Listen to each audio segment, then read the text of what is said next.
A very good morning to everyone, welcome back to my channel. तो आज हम लोग अपनी एक न्यू बिगनिंग की तरफ मूव ऑन करते हैं, दैट इज़ कम्पिटिटिव एग्ज़ाम्स की तैयारी।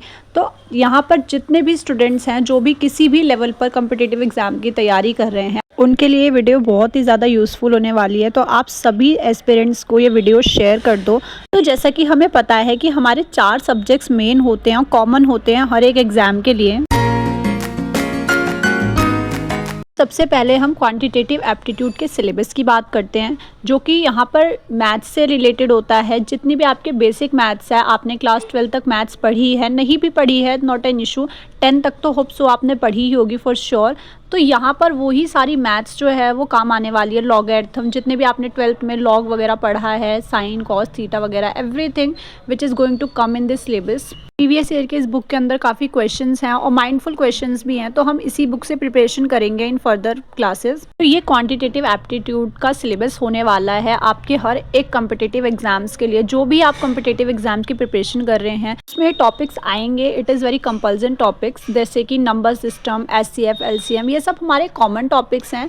इजी टॉपिक्स भी हैं। थोड़ी सी प्रॉब्लम जो होने वाली है वो 9, 10, 11, 12, 13 जो चैप्टर्स हैं उनके टॉपिक्स में है, जैसे कि सर्च, इनसाइट्स, लॉगरिथम, परसेंटेज। तो ये कहीं ना कहीं आपको परेशान कर सकती हैं, बिकॉज कि ये 12th में भी सर्च और इनसाइट्स तो 12th में भी नहीं था। लॉगरिथम ईजी हो सकता है मे बी, क्योंकि ये 12th क्लास में था, बट कुछ टॉपिक्स इसके अंदर ऐसे भी हैं जो कभी हमने पढ़े ही नहीं होंगे, बट स्टिल चलो इसको हम इस बुक को हम कवर करेंगे। तो ये बुक 2 पार्ट्स में डिवाइड है। सबसे पहला है अरिथमेटिकल एबिलिटी। इसका मतलब होता है कि जो भी हमने अपनी अरिथमेटिक्स से जो भी एबिलिटी हमारे अंदर है सॉल्व आउट करने की, उससे हम करते हैं। नेक्स्ट है डेटा इंटरप्रिटेशन। इसका मतलब होता है जो भी हमें डेटा वगैरह दे रखा होता है उसे हमें एनालाइज करके ग्राफ बनाने होते हैं, क्योंकि आपने किसी कंपनीज में देखे होंगे कि वहाँ पे ग्राफ में काम चलता है, हर एक चीज़ जो है वो ग्राफ में डिफाइन होती है। तो यहाँ पे वही है, ये 4 चैप्टर्स हैं इसके अंदर, बहुत इजी होता है ये। तो इसको हम एंड में कवर करेंगे, तो इसको हम टॉपिक वाइज कवर करेंगे अपनी फर्दर क्लासेस में। नेक्स्ट बुक है हमारी रीजनिंग, जिसमें वर्बल और नॉन वर्बल रीजनिंग आती है। ये हर एक एग्जाम, जैसे मैंने आपको बताया कि मैंने क्वांटिटेटिव एप्टीट्यूड भी डॉक्टर आर.एस. अग्रवाल की फॉलो करी है, और ये बुक भी मैं डॉक्टर आर.एस. अग्रवाल की फॉलो कर रही हूँ। और इसके अंदर सारे के सारे एग्जाम्स की क्लैरिटी भी होती है और सारे क्वेश्चंस भी आपको देखने को मिलते हैं जो भी प्रीवियस ईयर में आए होते हैं। तो ये गूगल पे एज अ बहुत अच्छी बुक मानी जाती है, बहुत अच्छे पब्लिशर की, तो इस वजह से मैंने इसको फॉलो करा है। नेक्स्ट हम इसमें देखते हैं कि रीजनिंग जो है वो बहुत इंपॉर्टेंट रोल प्ले करता है किसी भी कम्पिटिटिव एग्जाम में। तो यहाँ पे वर्बल और नॉन वर्बल का मतलब होता है, वर्बल वो होता है जो नंबर्स से या फिर किसी भी वर्ड से डील करते हैं, जिसमें आपको वर्ड्स और नंबर्स दे रखे होते हैं, उसमें आपको सॉल्वमेंट करनी होती है। और नॉन वर्बल्स में होता है जहाँ पे वो डायग्राम वगैरह देते हैं, कोई भी न्यूमेरिक्स नहीं होता है वहाँ पे, तो वहाँ पर आपको पिक्चर्स के साथ, डायग्राम्स के साथ डील करनी होती है, तो उसको हम नॉन वर्बल बोलते हैं। तो ये दोनों ही हैं आपके सिलेबस में, रीजनिंग में दोनों ही पार्ट्स इंक्लूड होते हैं। तो हम इसका सिलेबस देखते हैं कि कौन कौन से टॉपिक्स हमें प्रिपेयर करने हैं फॉर आवर फर्दर एग्जाम्स। तो सबसे पहले देखो, वर्बल रीजनिंग के अंदर सबसे पहले हमें जर्नल मेंटल एबिलिटी वाला सेक्शन देखना है, जहाँ पे हमें मेंटली थोड़ा सा दिमाग लगाकर और जर्नल तरीके से हमें इसे सॉल्व करना होता है। तो सबसे पहले सीरीज़ कंप्लीशन, यानी कि कोई भी आपको 2-3 वर्ड्स दे देंगे, उसके बाद आपको उसकी सीरीज़ को कंप्लीट करना है। फॉर एग्जाम्पल 2 वर्ड्स हैं, 3 वर्ड्स हैं, उसके बाद आपको 4th वर्ड को फाइंड आउट, कुछ इस तरीके से सीरीज़ को हमें कंप्लीट करना होता है। वो भी नंबर्स की फॉर्म में हो सकते हैं, अल्फ़ाबेट्स की फॉर्म में हो सकते हैं, बहुत अल्फ़ा न्यूमेरिकल्स, यानी कि आधे तो वो अल्फ़ाबेट्स होंगे, आधे वो न्यूमेरिकल्स होंगे, लाइक दिस। नेक्स्ट हमारे पास आते हैं एनालॉगी। एनालॉगी आपको पता होगा, इसका मतलब होता है कॉरेस्पॉन्डेंस। मतलब कि होता है संगत, कि आपको उसके साथ उसकी मैचिंग करनी है, उसकी कंप्लीटिंग करनी है। नेक्स्ट आता है क्लासिफिकेशन करना, यानी कि कुछ ऐसे वर्ड्स होंगे, 3-4 वर्ड्स, उसके में से आपको एक कोई भी ऑड नंबर दे देंगे या फिर ऑड पेयर दे देंगे, उसमें आपको क्लासीफाई करना है। कोडिंग डिकोडिंग करनी होती है, किसी भी न्यूमेरिकल्स को या फिर अल्फ़ाबेट्स को आपको कोड करना है कोडिंग के फॉर्म में। जैसे कि मोस्ट दे रखा है आपको, तो उसका आपको कोड भी दे रखा होगा कि उसके बाद आपको नया वर्ड देगा, उससे आपको रिलेटेबल जो भी आपने फर्स्ट में दे रखा है, गिवन है, उसी के अकॉर्डिंग आपको सेकंड में भी उसको फाइंड आउट करना है। तो कुछ इस तरीके से न्यूमेरिकल्स होता है जिसमें आपको बहुत ज़्यादा माइंडफुल रहना होता है, और आपको तुरंत ही देखते ही हाँ ये इसका ऐसे होगा या ऐसे होगा।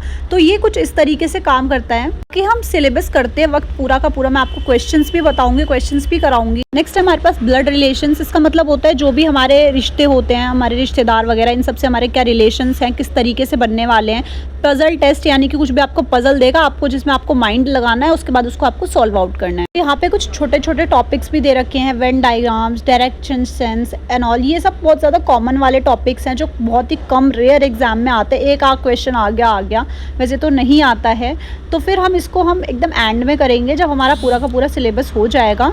यहाँ पे एक टॉपिक इंपॉर्टेंट है जहाँ मैंने 16 वाले पे इंपॉर्टेंट मार्क भी करा हुआ है, इंसर्टिंग द मिसिंग कैरेक्टर। ये हर एक कम्पिटिटिव एग्जाम में आता ही है, वेरी इंपॉर्टेंट टॉपिक है ये, जिसमें आपको इन फ्रेम ऑफ बॉक्स किसी भी तरीके से आपको 4-5 नंबर दे देंगे और एक नंबर या फिर एक ऐसा अल्फ़ाबेट या 2-3 ऐसे अल्फ़ाबेट वो मिसिंग कर देंगे, जिसमें कि आपको फाइंड आउट करना होगा। वो बहुत दिमाग लगाना पड़ता है कि या फिर इसका ये स्क्वायर हो सकता है, इसका क्यूब हो सकता है, इसको किस तरीके से हम फाइंड आउट करें। तो लाइक दिस आपको यहाँ पे बहुत ज़्यादा प्रैक्टिस की नीड होगी यहाँ पर, तो वो हम क्वेश्चंस करते करते प्रैक्टिस आउट करेंगे। आगे यहाँ पे एक और चैलेंजिंग टॉपिक दे रखा है, दैट इज़ असर्शन और रीज़न। ये तो मेक श्योर कि आप लोगों ने 12th में भी, जब 12th तक आपने असर्शन और रीज़न करा होगा, वहाँ पर भी आपको बहुत ज़्यादा कंफ्यूजिंग रही होगी कि ऑप्शन ए सही है, बी सही है, क्योंकि सी और डी तो पहचान सकते हैं कि या तो फर्स्ट असर्शन गलत है या रीज़न सही है, या फिर रीज़न गलत है या असर्शन सही है। कुछ इस तरीके से असम्पशंस होती हैं, बट प्रॉब्लम वहाँ क्रिएट होती है जहाँ पे ए और बी वाला ऑप्शन होता है कि असर्शन रीज़न दोनों सही है, बस हमें उसकी मैचिंग करने की, इससे रिलेटेबल है या नहीं है। तो कुछ इस तरीके से यहाँ पर तो और भी ज़्यादा डिफ़िकल्ट होने वाला है, क्योंकि यहाँ पे आपको जनरल नॉलेज भी आपकी चेक होगी इसके अंदर। तो यहाँ पर ये कहीं ना कहीं चैलेंजिंग बनने वाला है। फिर इसी का सेक्शन नंबर 2 है लॉजिक डिडक्शन। यहाँ पे सारे के सारे लॉजिक पे बात होती है, कोई भी स्टेटमेंट्स वगैरह यहाँ पे प्रोवाइड दे देते हैं। उसके बाद फिर आपको इसी के अंदर ही कुछ प्रॉब्लम्स बोलेगा, आर्ग्यूमेंट्स निकालो या फिर कुछ ऐसी बातें। तो ये तो बहुत ज़्यादा कॉमन वाली बातें हैं, इसको हम एंड आउट करेंगे बाद में। फिर पार्ट सेकंड पे आता है नॉन वर्बल रीजनिंग, जहाँ मैंने आपको बताया कि डायग्राम्स दे देते हैं, पिक्चर्स दे देते हैं, जहाँ पे आपकी न्यूमेरिकल्स का कोई यूज़ नहीं होता है, नंबर्स का यूज़ नहीं होता है। सिर्फ आपको यहाँ पे सीरीज़ वही सेम होती है, सीरीज़ एनालॉगीज़, जो कि आपको फाइंड आउट करनी होती है। पर वर्बल में हमें क्या करना होता है, नंबर्स की फॉर्म में, अल्फ़ाबेट्स की फॉर्म में हमें फाइंड आउट करना होता है। और नॉन वर्बल में क्या होता है कि जहाँ पे आपको 3-4 पिक्चर्स दे देंगे और 5th आपको एज अ ऑप्शन देंगे और आपको वहाँ से चूज़ आउट करना है। तो कुछ इस तरीके से ये नॉन वर्बल रीजनिंग आती है। ये सेम वही टॉपिक्स हैं जैसे हमने वर्बल वाले में क्लासिफिकेशन अभी देखा। यहाँ पे सिर्फ कुछ टॉपिक्स ही ऐसे हैं जो चेंज हैं, जैसे कि डॉट सिचुएशन, आपको डॉट्स वगैरह दे देंगे, सिचुएशन ऐसी देंगे, उसके बाद आपको डॉट्स अपने ऑप्शन में एज अ क्रिएशन करनी है।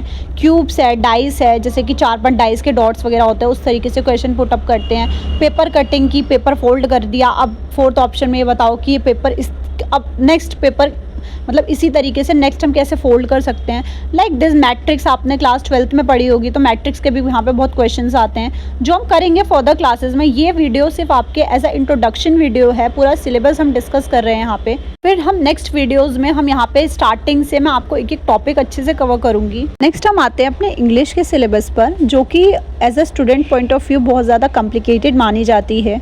जो इसके वर्ड्स होते हैं वो कहीं ना कहीं स्टूडेंट्स को बहुत ज़्यादा परेशान करते हैं, क्योंकि इसके जो वर्ड्स होते हैं बहुत ज़्यादा हार्ड और बहुत ज़्यादा टिपिकली तरीके से फ्रेम होते हैं। तो हम हर एक वर्ड्स के, हर एक वोकैबलरी को हम इसके अंदर इस वीडियो में, आगे फर्दर वीडियोस में हम देखेंगे, जहाँ पे आपकी ग्रामर को चेक करा जाएगा, जो कि पार्ट्स ऑफ स्पीच है या फिर कोई भी ऐसी ग्रामर है जो आपने क्लास 12 तक में पढ़ी है। एरर स्पॉटिंग है, आपने क्लास 10 तक में जो भी एरर्स होते हैं उनको करेक्ट करना होता है। यहाँ पे सेंटेंस, अगर आपको कोई भी सेंटेंस दे देगा और कहेगा इसको इम्प्रूव करो, या फिर यहाँ पे कोई भी टेंस की प्रॉब्लम होती है उसको हमें करेक्ट करना होता है। कॉम्प्रिहेंशन एबिलिटी या फिर पैसेजेस देकर हमसे, जैसे कि आपने क्लास 12 तक में या फिर किसी भी एग्जाम्स में आपने देखा है कि आपको बहुत सारे बड़े पैसेज दे देते हैं, उसके बाद आपको उसमें से क्वेश्चंस पुट डाउन करते हैं। क्लोज टेस्ट होता है, यहाँ पे जो भी रिलेटेड होता है इंग्लिश के उसका टेस्ट होता है। रीअरेंजमेंट यानी कि किसी भी टॉपिक से रिलेटेड कोई भी यहाँ पे क्वेश्चन देंगे, उसके बाद आपको उसे अरेंज करना है लाइन बाय लाइन। पैराजम्बल्स होते हैं, यानी कि जो भी चीज़ें अप डाउन्स हैं उसको आप करेक्ट सीक्वेंस में आपको लगाना है। वोकैबलरी आती है यहाँ पे, सिनोनियम्स, एंटोनियम्स, फ्रेजेस होते हैं, वन वर्ड सब्स्टिट्यूशन, तो ये सब यहाँ पर पूछे जाते हैं। नेक्स्ट बुक हमारे पास आती है जनरल अवेयरनेस की, जिसमें 2 पार्ट्स होते हैं, करंट अफेयर्स और स्टैटिक अवेयरनेस। जिसमें कि आपको सारी की सारी जर्नल नॉलेज होती है। जैसा कि आपको पता है कि किसी भी कॉम्पिटिटिव एग्ज़ाम को क्रैक करने के लिए जर्नल अवेयरनेस आपकी बहुत इम्पॉर्टेंट रोल प्ले करती है। तभी लोग कहते हैं ना कि न्यूज़ देखो या फिर हर एक जगह की नॉलेज होनी चाहिए, जर्नल अवेयरनेस आपसे ही कहता है।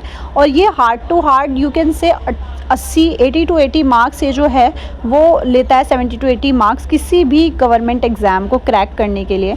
तो यहाँ पे करंट अफेयर्स तो वो होते हैं जो भी आपके चल रहे हैं आपके आसपास, आपके इंडिया में, कंट्री में जो भी काम हो रहा है, out of India, international level पर भी यहाँ पर क्वेश्चंस पुट डाउन होते हैं। तो ये हार्ड टू हार्ड क्या होता है ना कि जितने भी लास्ट के 3-4 मंथ्स अगर आप कोई भी एग्ज़ाम दे रहे हो, आप किसी भी एग्ज़ाम दे रहे हो, फॉर एग्ज़ाम्पल कि आपने मई का एग्ज़ाम दिया है, तो जितना भी 3-4 पीछे के 3-4 महीने में जितने भी अफेयर्स हुए हैं हमारी कंट्री में, आउट ऑफ कंट्री या रिलेटेड टू आवर कंट्री, वो सब कुछ एग्ज़ाम में तभी के तभी पूछ लिए जाते हैं क्योंकि वो बहुत ज़्यादा न्यू होते हैं ना उस समय।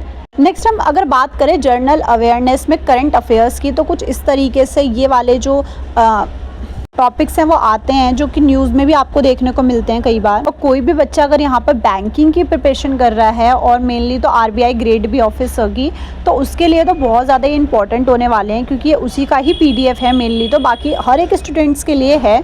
लेकिन आपको जो आपका मेन करियर फील्ड है, जैसे कि मैं एग्जाम्पल लेती हूँ, अगर आप एसएससी में अगर आप तैयारी कर रहे हैं इनकम टैक्स ऑफिसर की, मैंने बहुत स्टूडेंट्स को देखा है करते हुए, तो अब वहाँ पर आप अपने इनकम टैक्स की तरफ ज़्यादा देखेंगे कि इनकम टैक्स में क्या वो ऑफिसर का वर्क क्या होता है, तो आप उससे रिलेटेड बात करेंगे यहाँ पे। जैसे कि मैं आपको बताती हूँ कि आरबीआई ग्रेड बी ऑफिसर है, तो वहाँ पर बच्चे क्या करेंगे कि आरबीआई में, रिजर्व बैंक ऑफ इंडिया में जितनी ट्रांजैक्शंस होती हैं उससे रिलेटेड यहाँ पर तैयारी करेंगे। तो जर्नल अवेयरनेस आपको यही कहता है कि आपको knowledge through out the India overall सबकी होनी चाहिए, बट आपका जो मेन करियर फील्ड है वहाँ पर भी आपको नॉलेज रखनी चाहिए। अगर आप एसबीआई पीओ की तैयारी कर रहे हैं तो you need to be make sure कि हाँ आपको तो पता है कि एसबीआई में क्या काम होता है, लोग किस तरीके से काम करते हैं, वहाँ पर आपको इस तरीके से भी क्वेश्चंस पुट डाउन करते हैं। वो तो आपकी फील्ड के ऊपर डिपेंड करता है कि आप किस फील्ड में जा रहे हो, तो उसकी आपको नॉलेज रखनी चाहिए।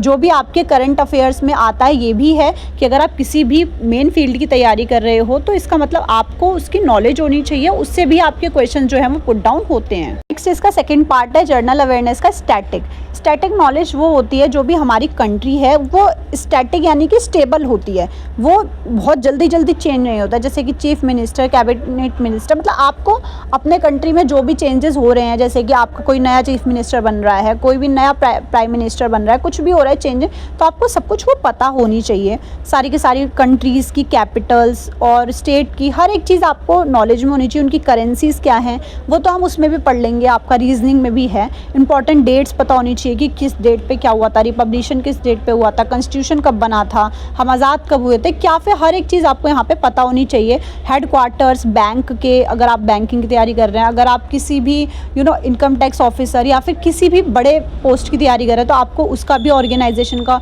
हेडक्वार्टर कहाँ है, किस तरीके से वो बना था हेडक्वार्टर, या फिर उसकी जो हिस्ट्री है वो क्या थी, किस तरीके से वहाँ वो अपलिफ्ट हुआ या फिर एस्टैब्लिश हुआ, सब कुछ आपको खुद से नॉलेज होनी चाहिए। तो ये कुछ बेसिक सिलेबस था, बेसिक नॉलेज थी जो मैंने आपको इस वीडियो में बताया है। बाकी हम इस वीडियो की जितने भी टॉपिक्स हैं, हम हर एक टॉपिक कवर करेंगे अपनी फर्दर वीडियोस में, तो आप मेरे साथ ऐसे ही बने रहना और मैं आपको हर एक इम्पॉर्टेंट अपडेट्स भी बताऊंगी, हर एक फील्ड से रिलेटेड जो भी यहाँ पे मैंने आपको बताए हैं कि हम इसकी तैयारी करेंगे या फिर हर एक टॉपिक से रिलेटेड मैं आपको बताऊंगी।